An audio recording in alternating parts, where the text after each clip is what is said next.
Hello, grade 9. How are you? I hope you find good. Okay, so today we have a new story. It's called The Airport. Okay, but firstly, let me share my screen with you. Here we go. Okay, that's nice. Um, okay, so here it's called The Airport by Pauline Caldas. Pauline Caldas. The first paragraph. He paced at airport waiting room. Okay, she started with pronoun with a pronoun or subject pronoun. Okay, that's in now we didn't know who is the author. Sorry, who is the hero or the protagonist of the story. So here that's in she said that's in he paced at the airport waiting room.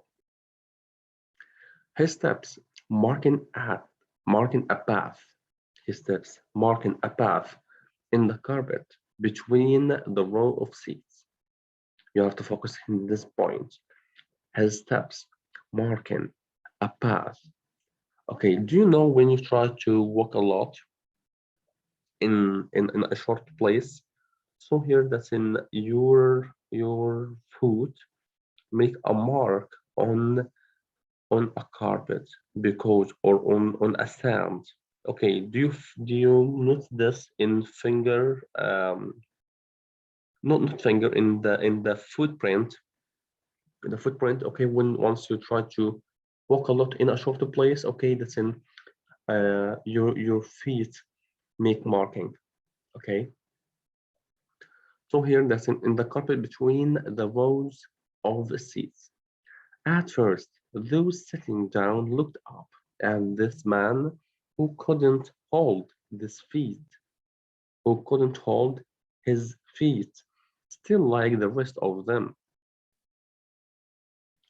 So and curb his agitation. Curb his agitation. So, after a while, some returned to their own thought or families. A few kept their gaze on his coming and going, perhaps to ease their own turmoil. Turmoil here doesn't like the waiting time until to get or until to catch their plan.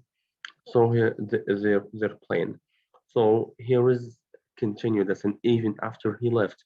A few repeated his path with their eyes, as if permanently helped by the ghost of his movement.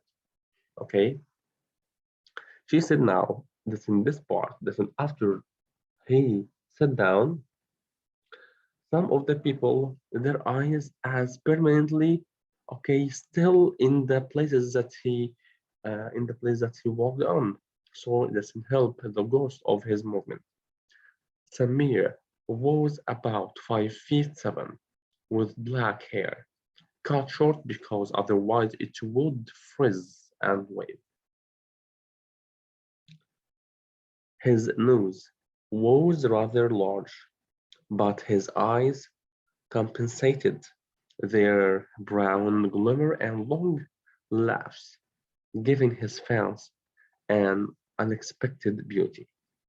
He was slender, his physique almost that of a young boy, but around the middle of a slight roundness was beginning, probably because for of the past year he had been going Chinese restaurants and ordering poo-poo like platters for dinner.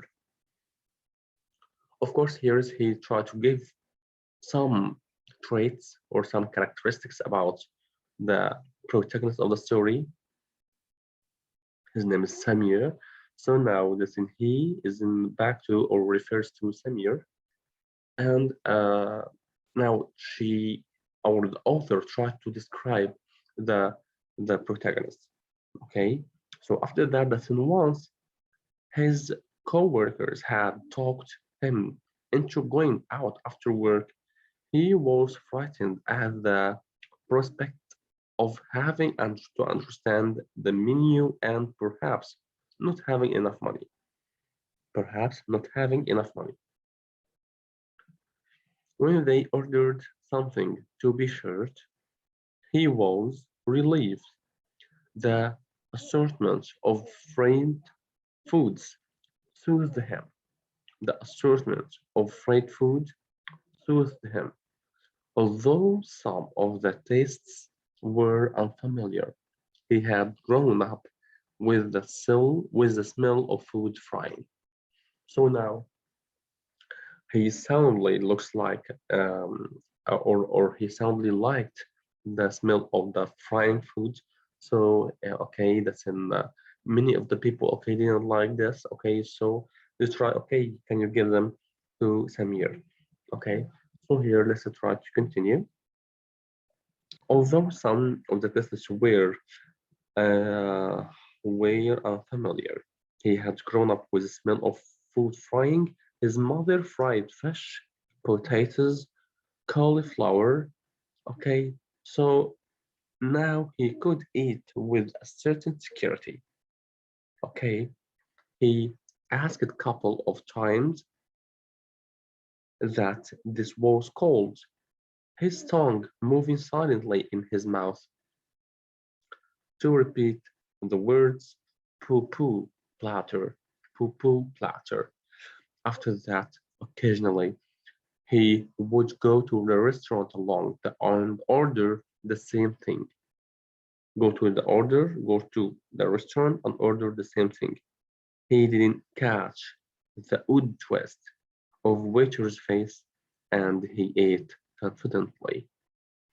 Okay, of course, I know that there is ambiguity here in the story. Of course, now you are keen to know what does it mean or what about the poo-poo pattern. Okay, that's in the word that his mother told him to catch it. And of course, once you try to read all the story, of course, you will understand and got it, this ambiguity. Okay, so thank you so much, okay, for this. Okay, and tomorrow, inshallah, we will progress the rest of the story. Thank you so much for your listening. Thank you so much. Bye bye.